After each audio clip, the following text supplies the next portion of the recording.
I'll ask anybody's question but yours. You're an idiot. And really a disloyal person. Hello and welcome to this week's edition of Disloyal Idiots, a Syracuse podcast. We've been out of touch for a bit, but we're back and ready. Now that camp's going, we're back and ready to rock. With you as always, Steve Haller here, Christian Guzman joining me, and Andy Pregler is showing up off a milk carton somewhere. So we're all back in full effect for the start of fall camp for 2025 Syracuse Orange football. It is a lovely time. I can't believe Syracuse that right now. Here. Yeah. So if we screw anything up tonight, apologies. We're rusty as hell, and Andy's currently working with a potato for his internet. So in between those things, we should be able to talk a little bit of camp since Christian has seen quite a bit, and hit some of the scuttlebutt that's been going on around the Orange, because there's been a lot of things happening since we last talked to you. Yeah, I think the biggest thing is that as Andy wasn't around when we got to talk about this, but Steve and I got to talk about the biggest offseason news that happened around Syracuse football was the commitment of five-star wide receiver Calvin Russell, and how that kind of started to set the tone for what I think Syracuse fans are hoping is going to occur in the future with the Orange program. And so, Andy, how do you react to the Calvin Russell commitment? I mean, I think the reality is that I'm excited, but until he shows up on campus, I don't think that anybody should count this as a victory.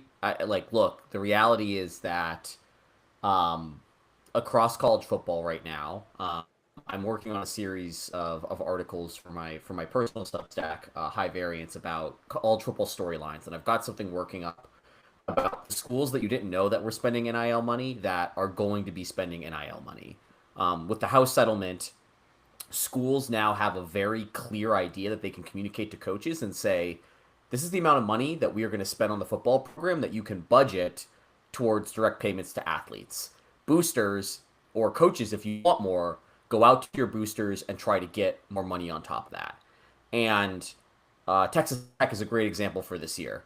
Right now, oil is at an all-time high level, and we are at a point where Texas Tech has a booster that's willing to spend $25 million on the football roster for this year, and they've portaled like it, and they've made it clear that that's the goal now. So when I hear about a five-star coming to Syracuse, I think that's a tremendous get for Fran to be able to build that relationship, to be able to win that recruiting battle. But the reality is that, like we saw with Michigan this year, the reason Michigan is a Big Ten contender is because at the ninth hour, they were able to find a booster who was able to commit in excess of funds to a five-star that they were able to flip from LSU to Michigan. So in this world of high-stakes free agency that is the transfer portal, that is five-star blue-chip recruitment, we don't know at this point in time if there is a direct booster relationship with this five-star receiver at Syracuse. I'm sure that that's something that is going to be looked into by Chris Carlson specifically, since he handles NIL reporting for Syracuse and has been on that game this offseason. But without having that, direct knowledge of, hey, this booster is assigned to this recruit to ensure that this recruit actually shows up to campus his first day, as a school that's not typically recruiting for blue chips, you have that one eye just kind of like going to the side being like, man, I'm really excited, but I also have to acknowledge that like this level of recruitment this early means that there's still a lot that can happen this season. And I do think that that's like one of the more interesting storylines for Syracuse, because I think, as we are all going to be talking about a lot in these preview series, pending a miracle, Syracuse is probably taking a step back in terms of wins and losses. And I say that very particularly. By miracle, you mean hell literally freezing over, right? Like a miracle would be 8 wins. 10 wins is like the apocalypse.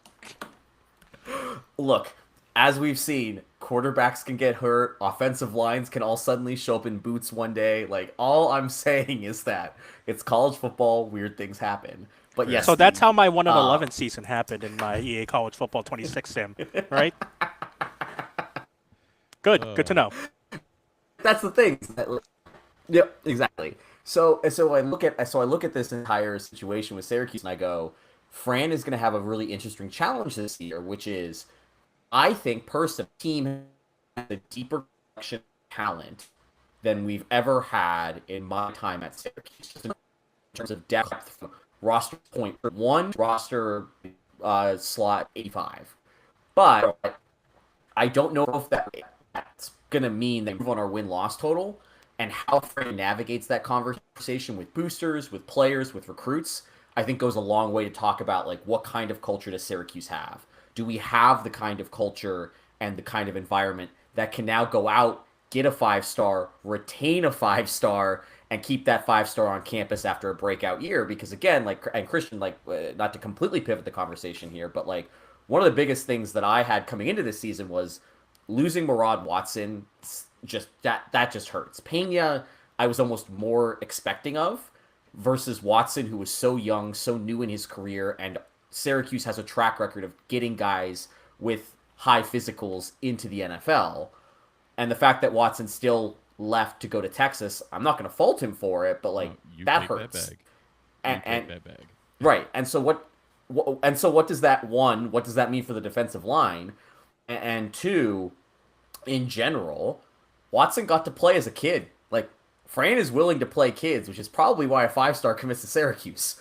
So, like, one of the things we currently have a 16-and-a-half-year-old as our He's 17. starting, He is a 17. 17-year-old as our starting cornerback. He's willing to play the kids. Right. Exactly. So, like, we know about Samuels. What other kids are getting chances to play? What other kids are creating that pathway so Fran can go up to 5-star and say, look, if you show up, I'll play a 3-star if he's the best guy that I have. Like, come out and win your spot. And I think we'll get into more of that when Christian kind of dives into what he's seen in camp, too. But to touch on what you were talking about recruitment, like, we kind of touched on it the last time we spoke, for anyone who hasn't, talked to us in the weeks since we last recorded one of these. The fact that Russell committed in itself seems like a huge deal. Like, Cuse has not had someone, like, even been in the conversation for a full, like, a true 5-star for 2.5 decades. So, like, that in itself is huge. Yes, if we retain him and he gets to campus, that's 100% of a win. But the fact that he was even in the fold and, like, committed to us is okay. Like, that doesn't happen at Syracuse unless Fran Brown is here, or apparently in the past Paul Pasqualoni. But that was, 25 years ago. I was still in college when Pasqualoni got fired. Are there any more racing car Syracuse partnerships going around that we can throw around? Which apparently the Cuse 44 car finished second to last at the Glen this weekend. Close enough. Yeah, it wasn't last. It was not last. Important question here, Steve. I was going to say, the most important question here, Steve, is did you or did you not get one of the 1/64th die-cast Hot Wheel size cars, since you do have, in fact, a small child that can be used with the excuse of, hey, look, he likes cars. I did not. In hindsight, I wish I had and been able to play that card, but alas, I did not. Missed opportunity, man. Yeah. I know. I'm failing at many things. Yeah, not like there's not any Syracuse gear around the Howler household that Seabass can worm his way into. No. I mean, look at the Howler household. So- They're just suffering for orange material. Yep. I know. Never anything So much of around it. here. So I guess, Christian, like, this is a good kind of a pivot in the sense that one of the questions that I have had, it seems like this is year 2 of Fran, And through this offseason, we've seen a lot more Fran content than even we saw in year one. And it seems like there's still a relatively positive relationship between the media and Syracuse and the level of success that we're getting as opposed to past years. Obviously, you're still not able to like sit at an entire practice and see full. They're not opening up the playbook for us or anything like that. I guess to kind of just set the table for everybody now that we've had a few reps of this. What has the access been like for media? What have you been able to see holistically? Just so that way, when we talk about what media has access to, we have our expectations set appropriately. So the main thing that media has been looking at has been just indie drills. And so for most people who don't know that, that's just drills from individual position groups and whatnot. So nothing full team. There was one full team period. It's what Fran likes to call his fastball period, where that was open to the public, where we got to actually see some like 11-on-11 action with up tempo, quick styles, like 4 plays, and then everyone line switch out and get the next unit in, and let's start all over again. But that was in terms of like reporting wise, it was closed to video, but at least us as media could like see and report on it. But that's only happened once. Everything else has been through like individual drills, and mainly the stuff that you've seen on my Twitter, if you've seen it on my Twitter, which is one-on-ones. Which is what most people have been focused on. What I've been focused on throughout the most of camp as well. It's the one-on-ones between wide receivers and DBs, and of course the quarterbacks delivering the balls in those one-on-ones, since that's the big topic of the training camp, is who Syracuse's quarterback going to be, starting quarterback going to be for the Tennessee game. Is it going to be Ricky Collins? Is it going to be Steve Angeli? And so And I haven't for, seen for too the much record, of. at this point, the answer is yes, right? Yeah, it's a definitive yes. Um, I personally haven't looked at too many of the other groups, i.e., the trenches groups, much to Steve's chagrin. But that's mainly due to the fact that, again, everyone is wondering about this quarterback battle. And it is the story of camp, so it'd be foolish for me to not spend most of my time on it. Right. And so that's what I've been mainly looking at, obviously, in camp, is looking at those one-on-one drills. And to be fair, there are dozens of us that care about the Alliance. Yes. And they're all within a 15-mile radius of Steve. Yeah. Yeah, it's me and my son who has been indoctrinated into that. And Yeah. beyond that, I don't know. We'll find somebody. The line play is one thing that we definitely will get into, but I do think that there's again, I don't know if how much we've dug into this in the past, but just to remind, on the defensive side, we lost Murad Watson to the portal. On the offensive side, we lost Mark Petrie to an ACL injury, which I felt when I first saw ACL injury Syracuse, the timing of it, I thought it was yet another women's lacrosse player, but this time it was Petrie's ACL that went out. Yeah, I got Steve on that one. But again, like it's kind of weird, holistically speaking, in the time that we have done this podcast, that hey, our starting anchor on the line went down in spring with a torn ACL, and rebuilding the line is not the number one story in camp. And I think that again, kind of talk about the depth piece here. Part of that is because there's just so many pieces along the line that not necessarily that we feel comfortable plugging and playing, but that are options for plugging and playing that we've seen in the past that can, again, not sure which 5 will play the best together, but there's at least a few solid names that you could say, okay, well, if Petrie's out, here's the next 3 or 4 guys that you could potentially see to replace him in the aggregate in some way, shape, or form. And what I will say for that is that in the 11-on-11 session that we did get to see, among the starters that we saw on the offensive line, at least the presumed starters, only 2 of those players are returning players in Demetrius Weatherspoon, who obviously is going to take one of the tackle positions, and Travion Mack, who was basically the number 2 tackle on either side last year throughout the entirety of the year. So those are the only 2 returners. And then you would assume that Petrie would have taken one of the guards.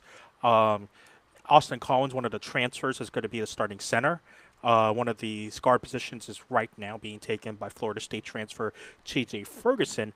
And the other guard position is what makes Steve happy, because the other guard position is currently being held by true freshman 6'8", 400-pounder Byron Washington.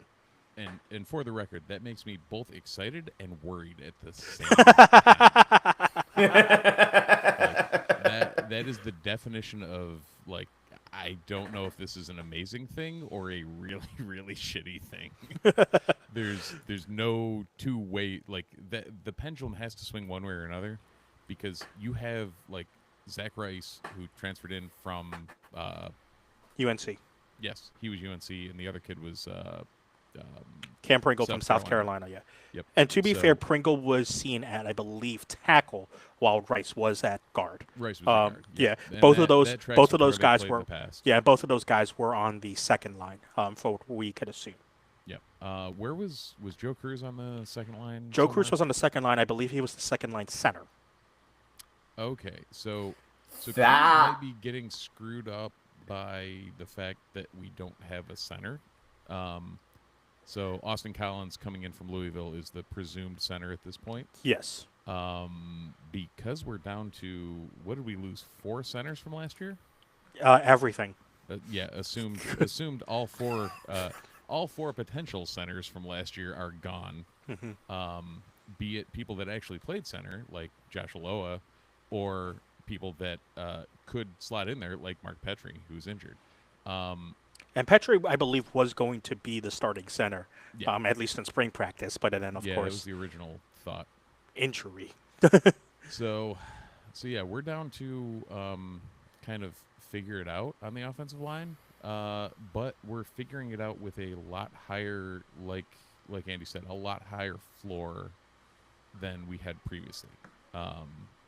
The ceiling is probably about where it was, but the floor has definitely risen. Like, if we get down to our 2s, I'm not immediately worried that everything is going to fall apart, which is a very, very nice thing to think about. You got to figure Joe Cruz, who was one of our solid backups last year, is moving positions because he needed to get slotted in somewhere else because we have options at guard. And remember, Cruz last year was the traditional 6th man in the jumbo package Right. for the offensive line. Yeah, and you've also got Josh Miller, who's a former Georgia guard who transferred over. You've got a couple of very promising freshmen that have come in between. Yeah. What's that?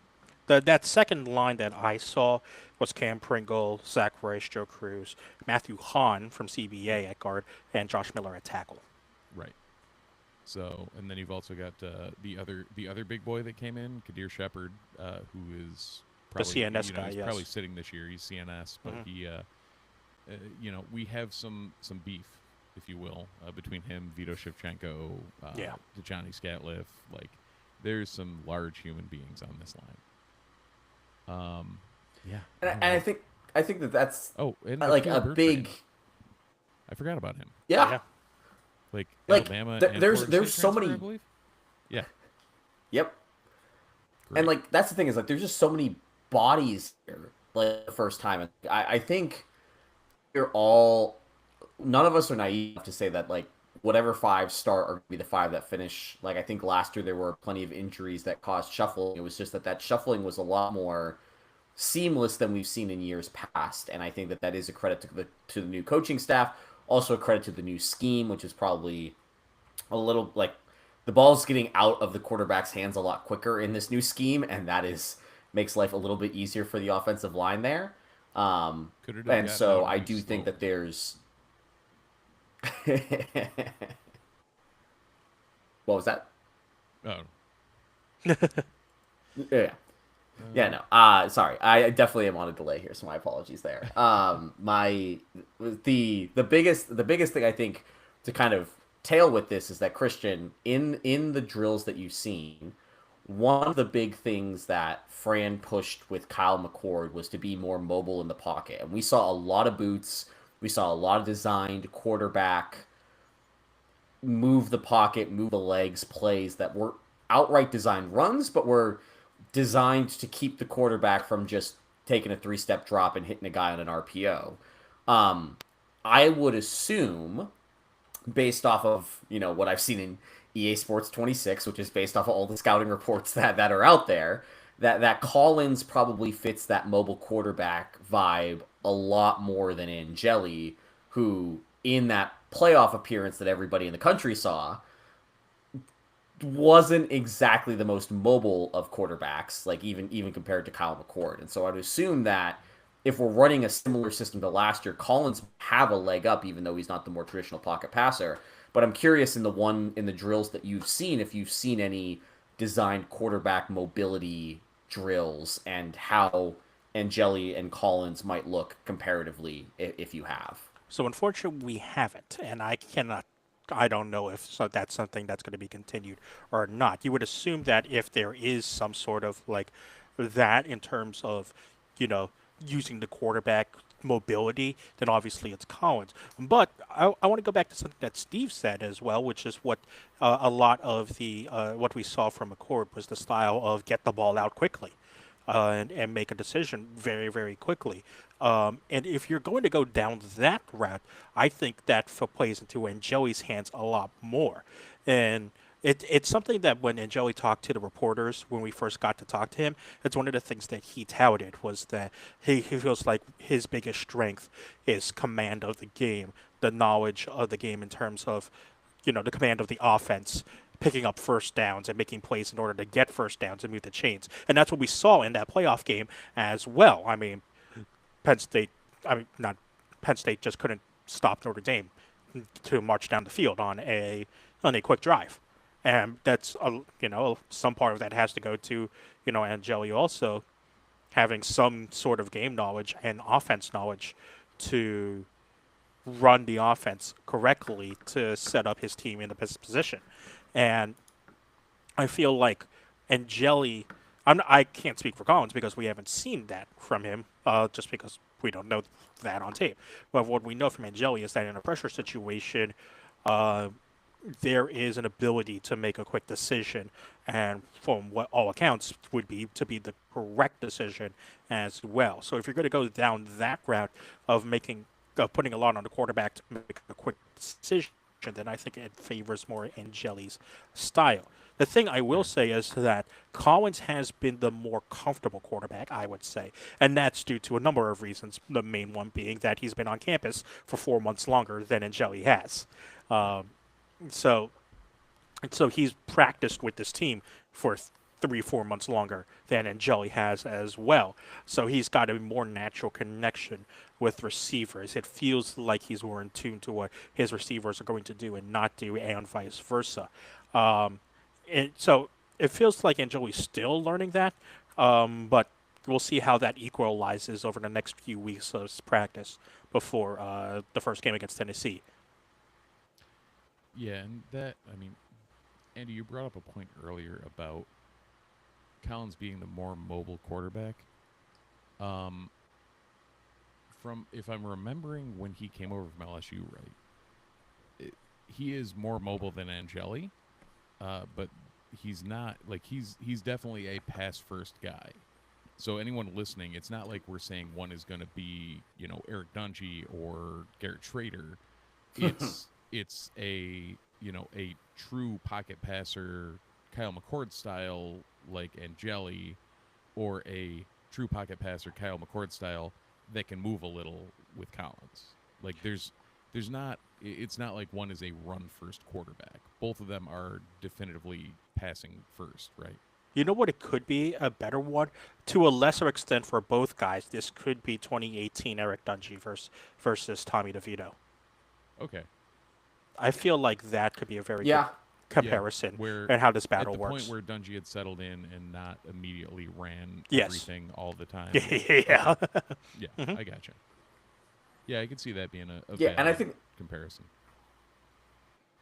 Yeah, and I think that I like that a lot too, because I do think all removing I think college football, EA college football has them both as like basically the same quarterback in terms of rankings and whatnot, and it's And Joey is a definitely something that we can. 79, and Collins is a 77. So Joey's 2 points higher. Yeah, I think that I think a lot of that might be biased because we've seen a little bit more action of Angeli recently, and to be fair, like he looked great against Penn State. Like that Penn State defense was no joke. What I do think is the interesting part here is that when it comes to Collins,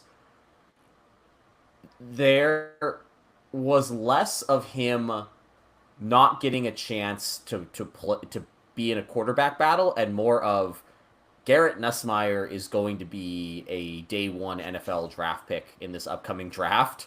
And there's I think everybody kind of knows at LSU that if Brian Kelly doesn't get it done, there's a good chance he's out of there. Like that situation is not great if you are a sophomore quarterback with, limited eligibility left and you're trying to maximize your playing time. Versus Angeli, which got the opportunity to compete for the starting job in spring and was very quickly and obviously told like that is just not the direction that we want to go in. Again, I think that they're both pretty fair, but when we just look at why both ended up at Syracuse, I think that you can make a pretty objective statement and say Collins probably would have been given a real shot to be the LSU starter next year if Brian Kelly stays at LSU and the team does well at X, Y, and Z. But again, that's a big if here, and we'll probably be monitoring that situation because, goddamn, if Brian Kelly comes back anywhere near the ACE next, I'm not going to be happy. No. But right. But then the other part of that is like, look, I think as much as I want Angeli to be the next Kyle McCord got to start 12 games for Ohio State and only lost one.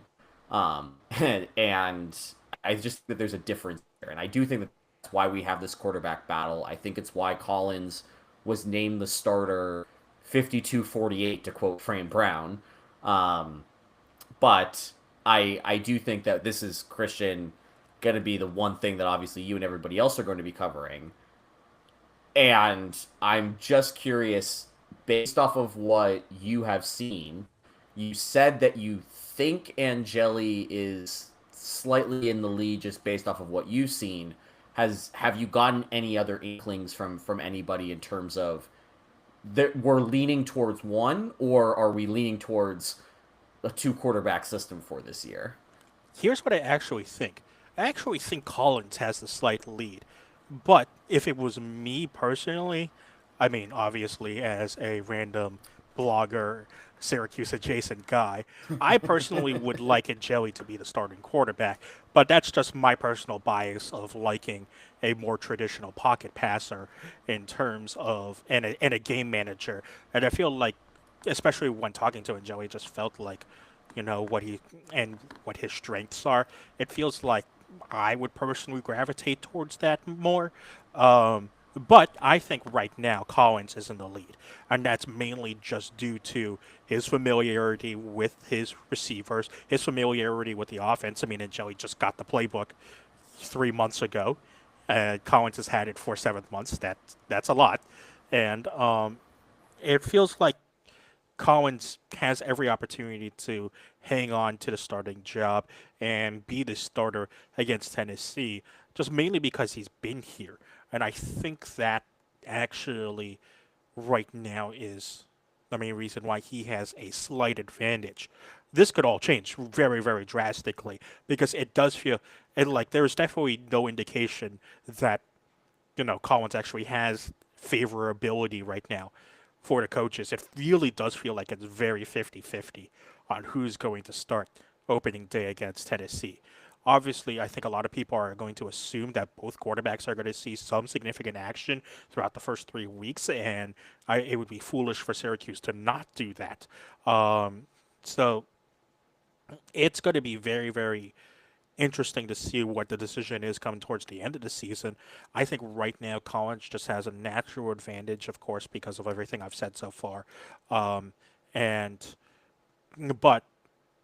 the Orange staff, from what I can gather, is giving Angeli every chance to win that starting job outright on day one. And it's going to be very, very interesting to see where they go here from here on out. Yeah, and that, I mean, it makes sense that he's got the advantage having been on campus.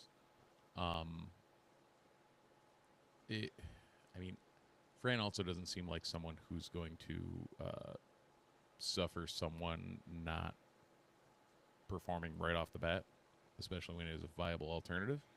So whoever does start against Tennessee, I would assume that leash, yes, it may extend the Tennessee game and the week after, but after that, it's going to be anyone's game.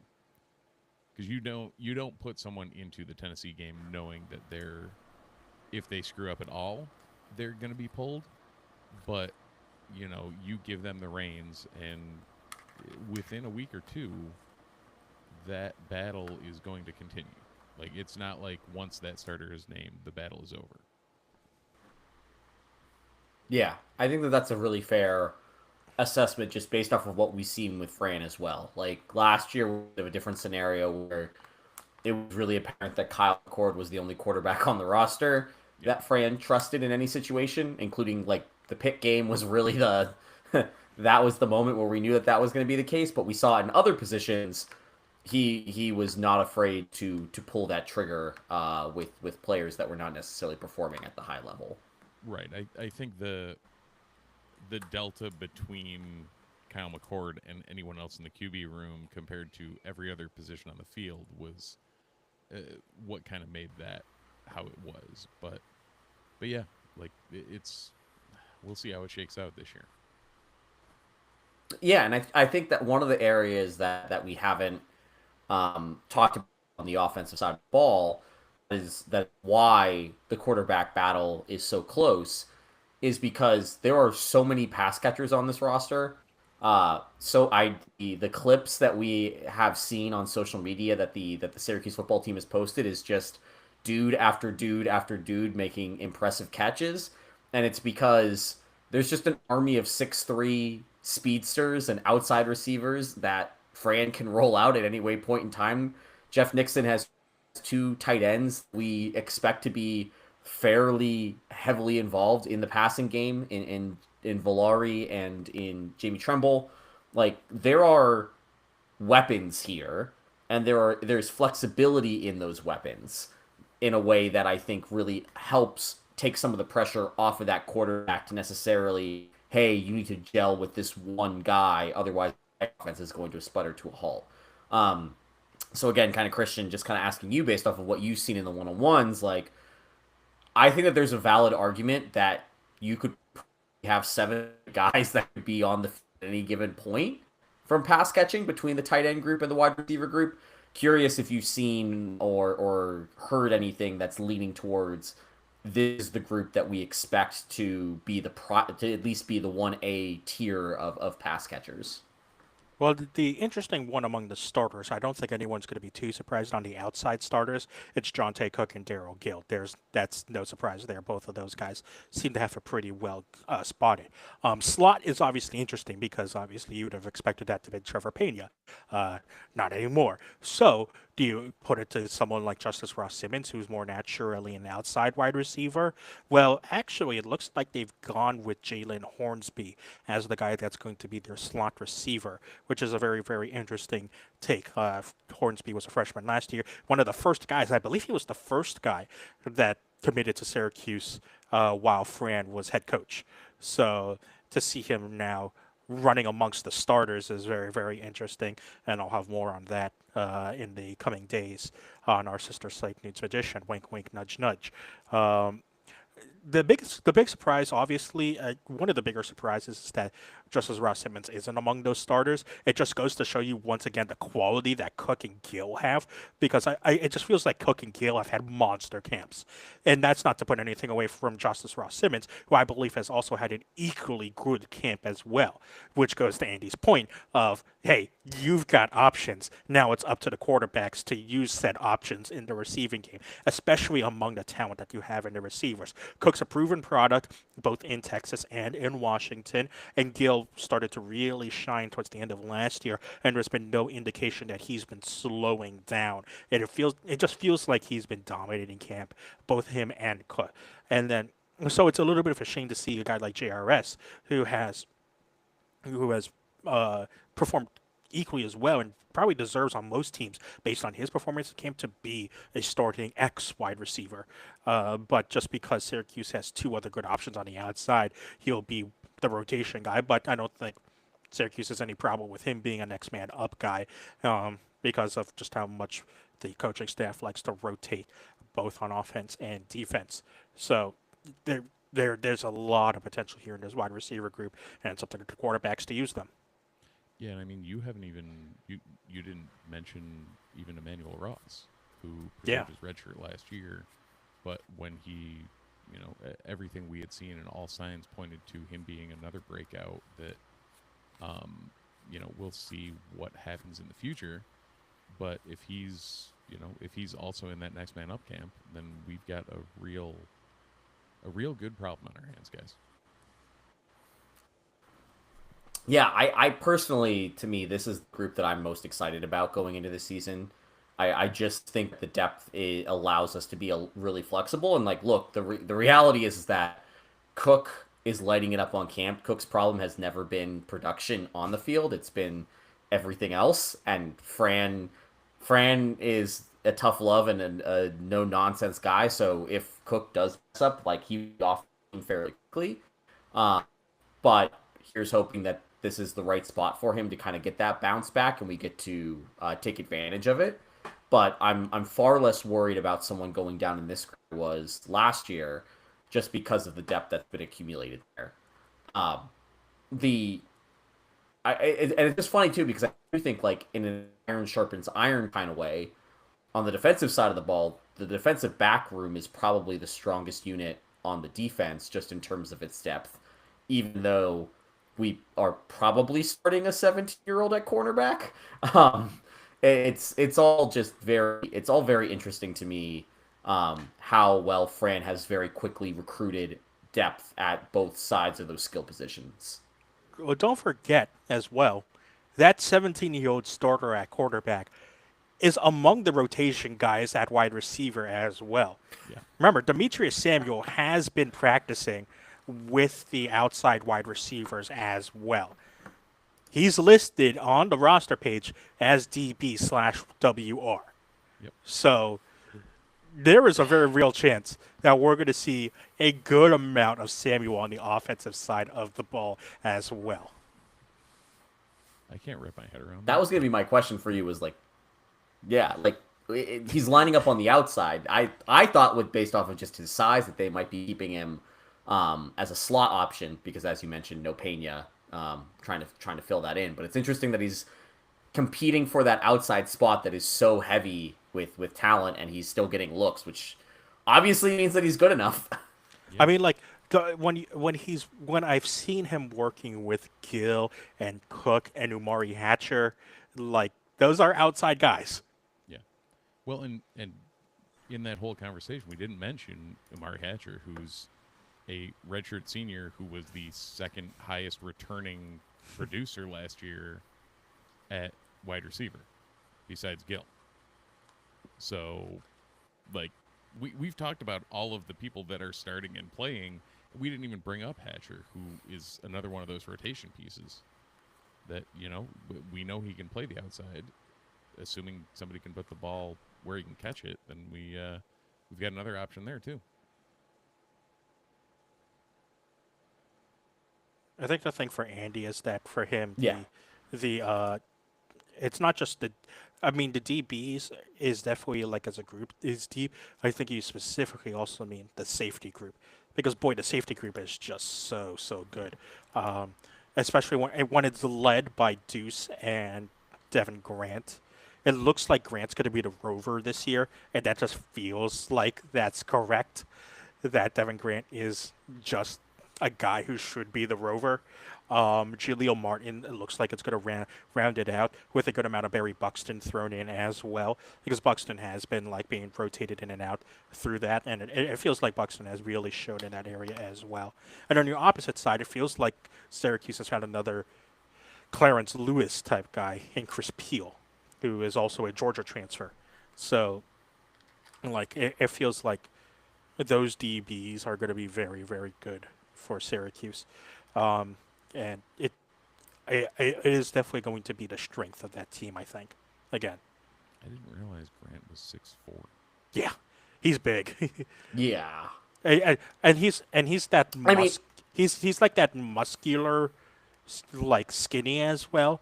Like he's definitely not like a big guy in terms of like size, but like he fills out his frame really, really big with his muscles. So you know he just hits hard.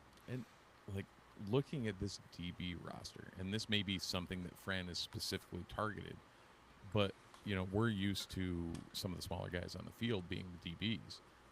There are only 3 DBs that are under 6 feet tall, which I can't ever remember happening.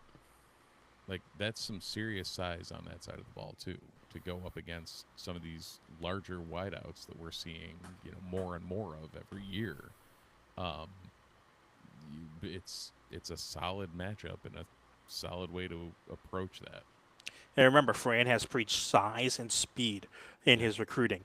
So, I mean, you see it on both sides of the ball. Yeah, I think Grant is, when we're talking about one of the ways that Syracuse can continue to win is continue to develop guys into NFL ready talent, which is something that Frank has talked about a lot. Like, look, we're going to take you, we're going to grow here either on the field, off the field, or both.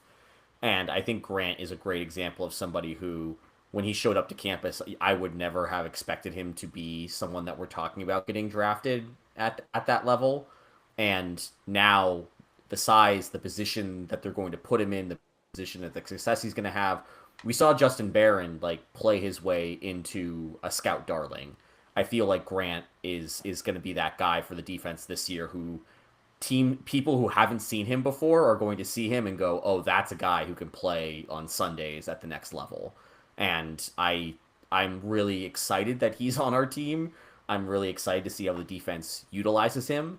And I do think that it explains a lot about why, if you want him to be the rover, moving Deuce out of the cornerback slot and into that more ball hawking, keep the lid on things safety as opposed to a corner, kind of fits it. Like this allows the defense to work better as a whole. I do think that the one area that I'm a little bit more concerned about is the front seven holistically. Last season, this team was in the 90th. Don't remember the exact ranking, but they were really bad at stopping the run. Pick a stat, and we were down below the midway point.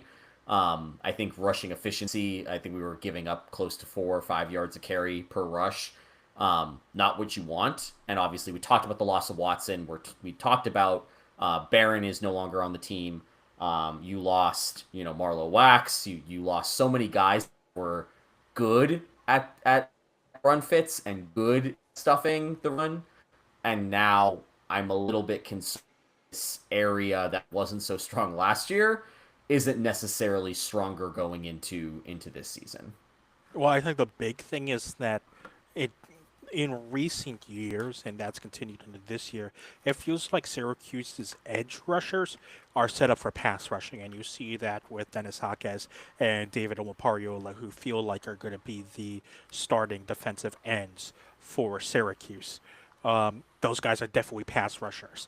I don't necessarily think of them as edge-contained guys, and that could definitely be a problem for Syracuse, which is something that I've always had a problem with Syracuse, is that edge contain has just been nearly non-existent for some of these teams at Syracuse. Over the middle, I feel like it's going to be a bit better because Tank Wilson, Kevin Jobity, Anwar Sparrow, and Gary Bryant feel like the 4 that's going to be up the middle. It's going to be a 4-2-5 formation like Elijah Robinson has wanted to run since he's gotten on campus. So it feels like those guys up the middle should be okay.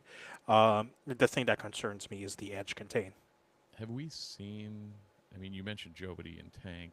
Have we seen Rooks and Thomas, the other transfer?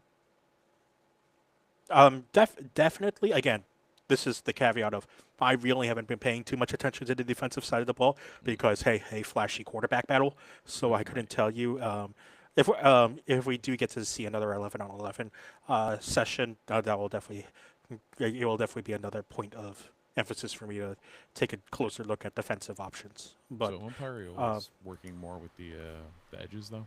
Because I know Yes. he's listed on the roster as a linebacker. yeah, you think Steve Linton, Stefan Thompson type guy. Yeah. Yeah, I'd be Yeah. curious, too. You've also got David Reese, who came in. Yeah. Who's the Yeah, and it feels- 75th year senior. Exactly. It feels like all three of those guys, more particularly Reese, is going to play a big role. But it feels like, just from what I know about Reese, and granted it's not a lot, but from what I know about Reese, he's another one of those guys who feels like a pass rush guy. Yep. So we'll see like how it does in terms of edge contain for me personally. But it feels like Reese is one of those three guys you mentioned, Reese, Rooks, and Thomas, guys of the option to regularly feature in more in the rotation. But as you said, as we've said as well, Elijah Robinson's going to rotate, so those guys are going to get in. Like Yeah. the starters aren't going to stay in for all 70 defensive snaps or whatnot. Right. Same thing with Richard Perry, too. We haven't Yeah, mentioned indeed, him, but indeed. He'll definitely be in that mix. Mhm. So, Yeah, Say and it again, makes sense. not to like circle back to. we got options. Yeah, I there's actually just didn't so think many names and bodies. Yeah, right. Like again, going back to like what I was saying at the top, like Steve, you kind of made a face, and then as we've talked about it here, like I just think that 1 through 5, when it comes to the scholarships, this is probably the most complete and deep roster that I have seen at Syracuse. Obviously, we've had deeper teams in the past, but at least since the Doug Marone era, which is when I really started paying attention, it was often the starting 11, the starting 22, this, flip in a few other guys here and there, always had the strong 30 to 35 guys when we were Right. at our best. This year, it feels like the depth is just there into in a way it hasn't you're been into the previously. 50s before you start, like, thinking, oh, God, what's going on? Like, 50s and 60s, like, it's been uncanny since probably, since the P era. We definitely haven't seen anything in this vein. I can't remember that far back as far as how deep those rosters were, or if we had injury issues or whatever. I'm pretty sure as a high school senior, I was not wondering how deep Syracuse's bench was. But yeah, it's a very That actually very kinda good surprised problem me. to have. When we do trivia again at the end of the year, that will it'll be interesting to see how different the minimum 100 snaps player total looks Yeah. from last year to this year. I'll take the over. And I think that's going to be, yeah. And I think that's going to be the interesting thing here for Fran is like we talk about like I forget which pod. I think it was Solid Verbal podcast was talking about this being a culture year for Fran Brown. Like obviously Syracuse wants to go to a bowl game. Fran is going to be upset if they don't get to go to a bowl game. But really, when you just look at the way the team is set up in terms of depth, when you look at the way the team is set up in terms of how many of these guys could theoretically be back next year, there's definitely like obviously Grant is leading the way of guys that are going to be gone next season, but it's a lot different than last year's team, and it is one of those years that it's like, hey, if a lot of these guys stick around into year 3 of the Fran Brown project, like there's something here that he has that's special. And then you can really start to build that top end of the roster now that you've got the base and the depth kind of down. And I think that to me is going to be the most interesting piece. It's just the schedule is just no favors in terms of we're playing the teams that we could really use the high end game breaker guys for, as opposed to last year where, like, if we had last year's schedule going to this year, I have no doubt that we could probably replicate the results. It's just, this is the way that the ACC rolls when you have 17 teams and you have to randomize 15 years in advance in order to quote unquote make it even for everyone. Well, and that feels like that's a similar problem that has, at least from the recent memory that I know, is what failed the Dino Babers era teams. Is that yes, there was the top loaded and loaded talent, but once that end loaded talent suddenly became not available, it became a real hard question of could the supporting pieces behind it pick up the slack once the top and loaded talent either left due to graduation or injury? And it only felt like you had a consistent pipeline at linebacker and to a lesser extent defensive back to where that was the case of yes, you have good uh, depth talent that could be grown organically within the Syracuse system. Now it feels like Fran is setting up well to where amongst every position on the roster, talent can grow and develop naturally as long as people buy into the culture that the Orange coaching staff is setting.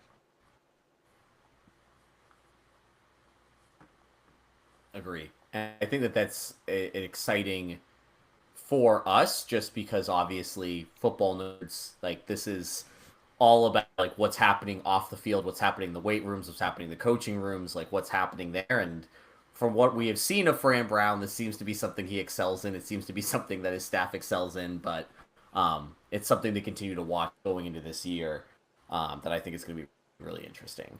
I guess Christian, obviously you've talked a lot about a lot of things. Is there anything from this past week that we haven't covered that is like noteworthy that should be discussed on the podcast before we pivot and wrap?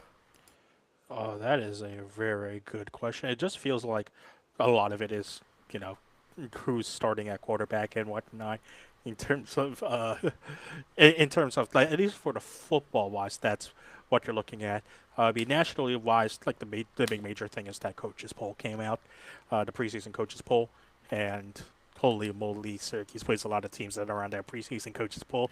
So, goes to show you again just how tough the schedule is. We're gonna start coming out, I think, next week with our why Syracuse will finish X and X records, and soon we'll get into staff predictions as well. And I feel like a lot of people online. I feel like are like, hey, it's going to be another bowl season for Syracuse. Where I think a lot of people have got to realize, hey, that's a miracle. As we mentioned at the top of the podcast, that's a miracle with this schedule if it happens. Right. And that's I keep trying to spread the good word of like, hey guys, if we make a bowl this year, consider this a success, like drastic success. Because that is murderer's row when you look at that schedule. And I know, yes, we are a Noon's Magician associated from the vein of John Casillo podcast here. And scheduling always comes with an asterisk saying, it's going to be done wrong by Syracuse. And again, here we are with a schedule that is leaving us all with a lot to be desired. It is one of those things where as you start looking for it, I think, again, going back to like why this is a culture year for Fran Brown, in past years, a schedule like this can easily turn into a 4-8 and 9 season because in order to get to 5 or 6 wins, you need to rebound from what could be a really tough loss into a tricky opponent. And like that's coaching, that's culture, that's how quickly you can page and learn from your mistakes. And if Syracuse is going to have any hope at the postseason, that's the way the schedule kind of breaks up. Like there are winnable road games on this schedule. I think like few of those teams that might not be as good as we think on paper, and we'll get to that when we do our season previews. But a lot of the way the schedule shapes out. Point of order here. I have a hot take in the. I have this up. We're gonna look at this now, Andy. Because I cannot let that stand. I'm also including neutral in your away. So we're opening the season okay. at Tennessee because it's in Atlanta. We'll be there, and I can guarantee you that's going to be the other shade of orange taking over that stadium. Okay, well, you go from that to another shade of orange because we go to Death Valley. And then Yes, we're at that game I SMU. think that's an L. Yep. That's the one I think, again, the way the games stack there, if you can rebound, I think that's a gettable road game. Not saying that we should Okay. be favored, but when you look at like how kind of SMU lines up and the fact that their running attack doesn't look like it's going to be as good as it was last year, like that's the recipe for Syracuse to maybe steal a game and get to that sixth win. I think the big tone setter is the game in between those games. It's the Duke game in between the game, Clemson and SMU games because a lot of people in the national media are very high on Duke. So if you can come out and rebound from a physical game at Death Valley, win or loss, and come out with a win against Duke, that's a great tone setter to set up for October. Yeah. And I think that's really where the season can turn because I think Clemson loss. I think we're all in agreement there. I do think that Duke is a bad matchup. I think Manny Diaz just being as good of a defensive coach as he's been and what Duke has done, like I just love that matchup for us. And I think that you can very easily slide that into 3 straight losses with SMU, but I think SMU's the better matchup even though it's on the road. And then you play Pitt, who we somehow suck against, even if we're significantly better than. Yeah. It's not the playing Pitt. It's playing Pitt after a bye week. True. Also true. So that's a double whammy there. Yep. Then at Right. the Rambling Wreck. And it's game. like, So there's another one of your away Which games at the Rambling Wreck. Which don't love Andy that will- one either. And again, Which Andy I will will not be in enjoy a Atlanta lot- for that one. No, okay. I was gonna say how many libations will Andy be joining at that point? Right. And then at Miami, Yeah. at Notre But Dame. but like, So literally, you're saying our Yeah. best away game chances at SMU, who did And- what last year, Andy? well, obviously they made the playoff. Like I'm not. No, again, really. Like I said, it's a hot take. I am much lower on SMU than I think a lot of other people are. But like when we're looking at that away schedule, I think if you had to power rank them, like I do think SMU is probably the easiest Syracuse to quote unquote get. But when you look at those home games too, like look, I'm low on UNC, but like I'm also acknowledging the fact that UNC could come out here and be absolutely that ACC team this year that's just competent enough at every phase that they're really tough to beat. Think Duke can very much be that team. Think Narduzzi is coaching for his job. Like there's a very always likely coaching for his scenario job, here. Well, no, I don't know. At some point when you're always coaching for your job and you don't get fired, you're not actually coaching for your job. Fair enough. All right. Yeah. So even, I even like the this. home games look like shit. I forget how many times we do this. It's twice where we have two road and then one home, right? Like it's just not a. Yeah, It's just not the kind second to time us we in do terms it of is structure. At Miami, then at Notre Dame, and then home against BC. Which again, last year inexplicably, like what the hell happened there? And it's you need to win that BC game. Like that's a non-negotiable. Yeah. This schedule's I think Phil Steele had it as the 5th hardest schedule in the country. I think it's top 5 hardest. From what I've seen, it seems to be a clear consensus that no matter where Syracuse is ranked in terms of toughness of schedule, that it is the toughest ACC schedule, period. Obviously, there are a lot of SEC schedules that trump this Syracuse schedule, but from what I've seen among schedule rankings, that Syracuse has the toughest among ACC schools, and it's like not close. Right. No. Again, the two of your non-conference games being Tennessee neutral but away and Notre Dame away is just that is some NCAA football video game scheduling that we did in real life. Thanks, Herm. Yeah. Gotta love that. On that note, I have not been paying attention to any other Syracuse sports besides football. I'm just going to make the general assumption that you all have not either. and we can cover whatever I forgot in next week's show, because there will be a next week's show. That seems right. And I'll also get off of the potato for next week. So I can promise that. But this was fun. It was fun to do another edition of Disloyal Idiots podcast here on the Fans First Sports Network. This, as always, it's been myself. Well, not always myself, but mostly myself. As always, Steve Haller and Christian de Guzman. And follow us on Twitch. Follow us on socials. Follow our sister site, News Magician. As Christian mentioned, there is going to be some really good content coming out there this week. We'll obviously recap it on the show next week, but it's going to be so much better when you read it right when it's published. We obviously have a new look on the News Magician site as well, so we're excited to kind of roll that out right before the football season. And yeah, you if you want to follow us, make sure you like and subscribe on your podcast provider of choice. If you have issues with this, we are trying. The uploading process should be fine, but Steve and I are gonna figure that out after this, and we'll let you all know now. If you're watching this on Twitch, that is the best way to make sure that you watch it. Twitch.tv/DisloyalIdiots. Thank you for those who were watching my pixelated face and Steve and Christian's beautiful faces. And we'll see you here next time at 8 p.m.-ish, 8:30-ish, depending on how technology works out for us. As always, go Orange. Go Orange. Sure.